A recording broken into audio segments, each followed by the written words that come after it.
ህገ ወጥ ቦታ የገዛችሁ ሰዎች እውነት እንደኔ ልባችሁ ቆስሏል? አልቆሰለም። በእኔ ደረሰ፣ በእናንተ እንዲደርስ አልፈልግም። ምንም ይሁን ምንም ለህገ ወጥ ነገር እንኳን ብዙ ብር ቀርቶ 10 ሳንቲም እንዳታወጡ እንግዲህ በኋላ። ይህን ቪዲዮ የምሰራላችሁ የኔ ቁስል እናንተ ጋርም ከደረሰ ደረሰ፣ ግን ላልደረሰው ለወደፊቱ ህገወጥ ቦታ ግዙልኝ፣ ህገወጥ የተለያየ ነገር ለምትሉ ሰዎች ትምህርት እንዲሆናችሁ ነው። ላይክ፣ ሰብስክራይብ፣ ሼር እያደረጋችሁ ብዙ ሰው እንዲማርበት ፈልጋለሁ። ወላሂ ይህን ቪዲዮ የምሰራው እንድትማሩበት ነው። የኔ ቁስል ሼር አድርጋችሁ አረብ ሀገርን ስለማቀው ስለደከምኩኝ እናንተም ስለምትለፉ ለዛም ጭምር። ኦኬ። አሰላሙ አለይኩም ወራህመቱላሂ ወበረካቱ። ውድና የተከበራችሁ ክርስቲያንም ሙስሊሞችም ሰላማችሁ ብዝት ይበል። በስደትም እንግዲህ ካላችሁ አላህ ሰላም ያደርጋችሁና ሐሳባችሁ ተሳክቶ በሰላም ወደ ሀገራችሁ እንደኔ የምትገቡ ያደርጋችሁ ማለት ነው። በሰላም መግባት ትልቅ ነገር ነው እና አላህ ሐሳባችሁን አሳክቶ በሰላም ሀገራችሁ ያስገባችሁ። እንግዲህ ዛሬ በመላጣው መጥቼላችኋለሁ። እንግዲህ አረብ ሀገር እኔ ቆይቻለሁና ራሴ ላይ ድሮም ጀምሬ የሆነ ልብስ ጥል ነበረ። ራሴን በጣም ነው የሚቀለኝና እንግዲህ መጨረሻው ሂዶ እንግዲህ የልጅነቴን ፎቶ ባሳያችሁ ምናልባሽ እንግዲህ ካገኘሁት እዚህ ላይ አሳያችኋለሁ ማለት ነው። ዛሬ እንግዲህ ተመላልጬ እንደዚህ ሁኜ እስቲ ሐሳብ በነገራችን ላይ ኮሜንት እንደዚህ ያምርብሃል ወላ ኮፍያ ላድርግ ኮሜንት ላይ እንድታሳውቁኝ እፈልጋለሁ ማለት ነው። በዚህ አጋጣሚ ለሮሜዳን አስቤዛ የምትፈልጉት ሰዎች እዘዙኝ፣ ይሄን እንኳን አበረታቱኝ ማለት እፈልጋለሁ። አሁን ላይ ስራ አልጀመርኩም፣ ያው የተለያዩ ነገራቶች ስላልተስተካከሉልኝ ማለት ነው። እስከዛ እንግዲህ ብዙ መልካም እህቶች ያላችሁ እዘዙኝ፣ ልጠቀም፣ እንደው ትንሽ እንኳን ባገኝ እዘዙኝ ማለት እፈልጋለሁ። አንዳንድ ሰዎች እንግዲህ አሁን ሰዓት ሰው በምንዛሬ ምናምን ሲል እንትን እያለ ነው። ችግር የለውም፣ የምትከፍሉኝ ክፈሉኝ። ለኔ መሰለን የምሰራውን ስራ በገበያ ዋጋ ላይ ቴምር፣ ስኳር፣ ቡና የተለያየውን ነገር ገዝቼ በገበያ ዋጋ ለቤተሰቦቻችሁ አደርስላችኋለሁ ማለት ነው። ቁጥሬንም አስቀምጥላችኋለሁ እዚህ ላይ ምናልባችሁ የማታውቁ ሰዎች ካላችሁ ማለት ነው። ብዙ መልካም እህቶች ያላችሁ አመሰግናለሁ። ግን ሰብስክራይብ፣ ላይክ፣ ሼር እያደረጋችሁ አበረታቱኝ ማለት ፈልጋለሁ። ወደ 50 ሺህ ብጓዝ ኢንሻአላህ። ወደ ጉዳይ ልግባ። ህገወጥ ቦታ እውነት ለመናገር ከጥቅሙ ጉዳቱ በጣም ያመዝናል። አሁን ሰዓት ምናልባት እንግዲህ እስከዛሬ ላለፈ ነገር አልፏል ኖሯል ምናምን። አሁን ላይ ግን ህጉ እንደምታዩት ነው። ኮሪደር ልማት የተለያየ ነገር እንግዲህ ጠቅላይ ሚኒስትራችን ባመጡት እንትን እንግዲህ አዲስ አበባን እያያችሁ ነው። በየቦታው ላይ እየገቡ ነው። ከዚህ ቀደም አቃለሁኝ አቀስታ ላይ ገብቶ ብዙ ሰዎች ቤታቸው ፈርሷል። ህገወጥ ቦታ እስከሆነ ድረስ ማለት ነው። አቀስታ ላይ እኛ ሀገር እንግዲህ እንትኑ ነበረ፣ ግን ትንሽ በሰላም ሁኔታ እውነታው ስላለየ በዛ ምክንያት ትንሽ እንትን ብሏል። መካነ ሰላምም ሄጄ ነበር። በነገራችን ላይ መካነ ሰላምም ማሻአላህ ኮሪደር ልማታቸው እንትን ብሏል። ያው ባይወርድም ግን እንትኑ ወርዷል መሬት ላይ ማለት ነው። እና ህገወጥ ቦታ የገዛችሁ ሰዎች እኔ እዛ በነበርኩበት ጊዜ እንደማንኛውም ኢትዮጵያዊ ብር ያስቀምጥልኛል ወይ ነገ አተርፍበታለሁ ተሚጠፋ ብዬ ልክ ገዛዝቼ ነበር። እና እነዛን ነገራቶች አስቤ እነዛን ሽጬ የተለያየ ቢዝነስ ጀምራለሁ። ስደት ችኮኛል በቃኝ ብዬ አገሬ ገባሁ ማለት ነው። አገሬ ገባሁ። የማይበጃችሁ ዝም ይበል።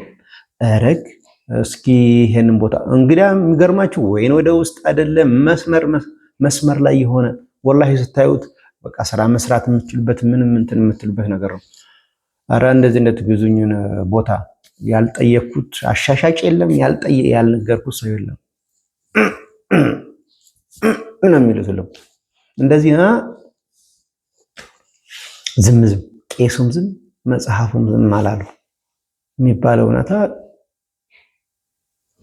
በጣም ነው የገረመኝ። በቃ እና ይሄን አሰብኩና እስኪ ለእህቶች እንኳን እርግጥ ብዙ እህቶች ጎበዝ ናቸው ወላሂ። ህገ ወጥ ቦታ ላይ ምንም ይሁን ወላሂ አትነካኩ፣ ምንም አትነካኩ። ህገ ወጥ እውነት ለመናገር ሀገራችን እንትን ብትል ምንም የሚተርፍ ነገር የለምና አንዳንዴ የከተማ አሰራር የተለያየው ነገር እንትን ሲባል እንግዲህ ህጋዊ ከሆናችሁ ዋስትና አላችሁ። ብር እንኳን ሄዳችሁ መንግስት ያበድራችኋል። የለፋችሁትም ገንዘብ ዋስትና ከሌላችሁ ምንድን ነው ጥቅሙ? እስኪ ጥቅም የላችሁም ማለት ነው ወላሂ። እና ከኔ ተማሩ ማለት እፈልጋለሁ። ከኔ ተማሩ። በብዙ እህቶቼ ብዙም ጀግና ሴቶች አላችሁ። ህገወጥ ቦታ ላይ አትነካኩ። ምንም ይሁን ምንም ያበጠ ይፈንዳ። ለምን ብሩ አይጨምርም? ህጋዊ ከሆነ ግን ዋስትናችሁ ሰፊ ነው።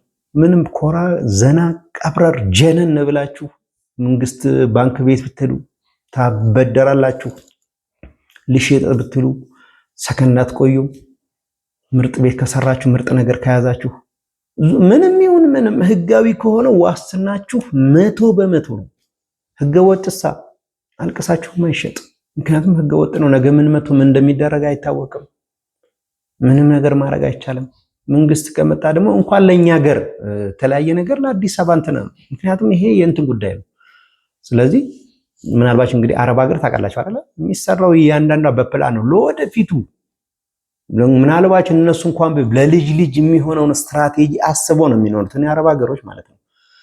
ስለዚህ መሰለን አሁን እኛ ሀገር እንኳን ባለው እውነታ ላይ እንግዲህ የእንትን ችግር ስላለ እንግዲህ አዲስ አበባን ተመልከቱ። አሁን አብይ ከመጣ ነው እንግዲህ ያበጠ ይፈንዳ ብሎ እውነታው እንደዚህ እንኳን ብርጭቆ ልትመስል የቻለችው ማለት ነው። አረብ ሀገርን አይታችኋል፣ እየኖራችሁበት ነው። ያስፋልታቸው፣ የቤታቸው አሰራር፣ ሜዳው ሁላ ወደፊት ይሰራል ከተባለ ስንት ኪሎ ሜትር ሂደው እውነታውን ወደፊት እንትን ስለሚሉ ማለት ነው።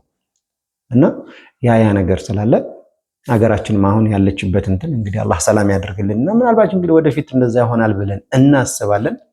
እዚህ መሀል ግን እኛ ምንም ባለማወቅም ብቻ ሳይሆን አንዳንዴ በአስተሳሰብ ጨለምተኝነት እየተጓዝን ገንዘባችንን ጫካ የከተትን ሰዎች አላህ ይርዳን።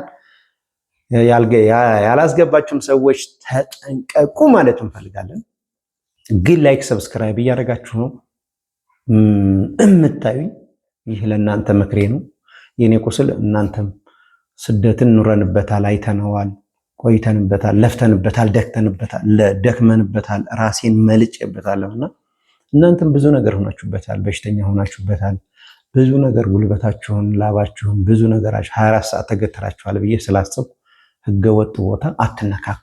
ምንም በፍጹም 100% ምንም ይሁን ህጋዊ ላይ ያረፈ ነገር ኩራታችሁ፣ ዋስትናችሁ፣ መመኪያችሁ፣ ማኩረፊያችሁ እንትናችሁ ነውና ይህን ማለት ትፈልጋለሁ ማለት ነው። ወደ ቀጣይ ስገባ ደግሞ እንግዲህ ለአረብ ሀገር እህቶቼ ይሄ ነገር አረብ ሀገር ስትኖሩ በኢጃዛም በተለያየ ነገርም እኔ እውነት ለመናገር ወላሂ መናገር ብዙ ነገር ፈልግ ነበር፣ ግን አንዳንዴ ከመናገር ያለመናገር ይበልጣል የሚባል ነገር ነውና አረብ ሀገር ላይ ተቀምጣችሁ ጊዜያችሁን በከንቱ የምታሳልፉ ሰዎች፣ ስራ የምታማረጭ ሴት፣ ስራ የምታማርጥ ወንድሜ፣ እኔ ልጥቀምህና ለጉዳህ ወላሂ ጊዜያችሁን አትግደሉ።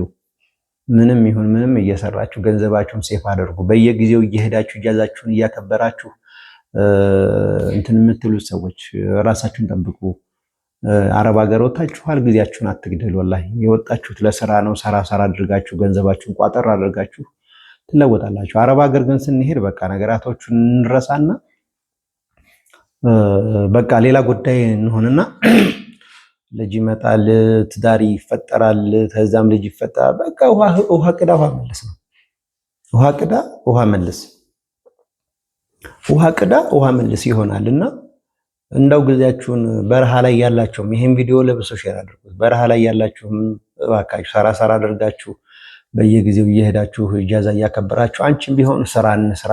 በቃ ትዳር ከሆነ በቃ ይሄን ስሜትን እንደው ተውት። ወላሂ ሰራ አድርጋችሁ የሆነ ነገር አድርጋችሁ በቃ ላይፋችሁን ማቅጠስ ትችላላችሁ። ግን በቃ በረሃ ሄዶ አንቺም እየሰራሽ በቃ እርግጥ ስሜት እንትን አለ። ግን ቢሆንም ደግሞ የወጣ ነው ለስራ ነው። ተተጋባንም በኋላ ጠንክር ተመካክራችሁ ተሳስባችሁ መኖር። ብዙ ወንድና ሴት እንዳለመታደል ሆኖ ይጋባሉ። አሁን ስንት ቤት ያለ እየተጋቡ ቤቱ መፍረስ፣ ቤቱ ለሁለት እንደ አዲስ እንደገና ገንዘብ ፍለጋ። ይሄ ለምንድን ነው የሚሆነው? ለምን አትቻቻሉ? ሴቷን ባል ቢመጣ ባል ይሄዳል፣ ወንዱም ባል ቢመጥ ሴት ብትሄዳ እንደው ይቀያየራችሁ ትዳራችሁ ህይወታችሁ ምስቅልቅል ከሚል ብዙ ሰው እያየህ ነው። በጣም የሚያሳዝን ልብ የሚሰብር ነገር አለው ሰማለሁ፣ ግን ምንም ማድረግ አይቻልም። እና አረብ ሀገር ያላችሁ ሰዎች ወላሂ ወቁበት። ዞሮ ዞሮ መግቢያው ጭራሮ። ኢትዮጵያ ላይ ገብቼ ምንድነው ማድረገው? ገንዘባችሁን ሴፍ አድርጋችሁ ሀገራችሁ ለመግባት ሞክሩ። ይሄ የኔ ምክር ነው። ጊዜያችሁን በከንቱ እንትን አትበሉ። አላህ ነው ሰበቡን ማድረስ ነው። እናንተ ዝም ብላችሁ ይሄ ለዓመት መጣር ምንም ትርጉም የለውምና እሰቡበት ማለት እፈልጋለሁ። የዋሃት ሆኑ። እዚህ ኢትዮጵያ ስትመጡ ነው የሚገባችሁ። 5 ሳንቲም ትመራችኋለች ወላሂ 5 ሳንቲም። ስለዚህ ልብ ያለው ልብ በሉ፣ ተመከሩ፣ ነፍስ ወቁ። ገንዘባችሁን አታባክኑ። ለከሌ አትበሉ። ገንዘብ ነው ዘመዱ። አሁን ሰዓት ከሌላችሁ ማንም አይወዳችሁም። ወላጅ አይወዳችሁም እንኳን ባዳ። መሬት ላይ መኖር አትችሉም ከሌላችሁ። እዚህ ስንት ዓመት እዛ ተቀምጦ ኢትዮጵያ መጥቶ እንደገና ደግሞ ባዶ ኪቱን ሲመጣ ወላሂ ያማልና ባካችሁ እህቶቼ ማለት ፈልጋለሁ። እኔ በመልካምነት ነው ጎበዝ እንድትሆኑ እንድትሰሩ ነው። ቅንነት ለራስ ነው። ስለዚህ ስለኖርኩበት ብዙ እህቶቼም ስለሚያለቅሱ ጣል ላድርግላችሁ ብዬ ነው። ወዳችኋለሁ። አላህ ሰላም ያደርጋችሁ። ልብ ግዙ፣ ገንዘባችሁን አድርጉ፣ ቋጥሩ። ገንዘባችሁንም ዳቧችሁንም ለማንም አትስጡ ማለት ፈልጋለሁ። ገንዘብም ካለቀ ሰጠሽ ራቆትሽ ነው የምትቀሪው። ዳቧችሁም እንግዲህ ሰጣችሁ ለማንም አንተም ብትሉ ችግር ነው ማለት ፈልጋለሁ። ግን ወዳችኋለሁ። ረመዳናችን እየደረሰ ነው። አስቤዛ እዘዙኝ፣ አበረታቱኝ። ኢንሻአላህ ስራ ያልጀመርኩበት ምክንያት በአንዳንድ ምክንያት ነው። ወዳችኋለሁ፣ አሳድጉኝ ማለት ፈልጋለሁ። ወደ 50 ሺህ ጉዞ ሰብስክራይብ። ሰላም አለይኩም ወራህመቱላህ። አላህ በሰላም ረመዳናችን ያድርሰን። اللهم بلغنا شهر رمضان. ይመቻችሁ።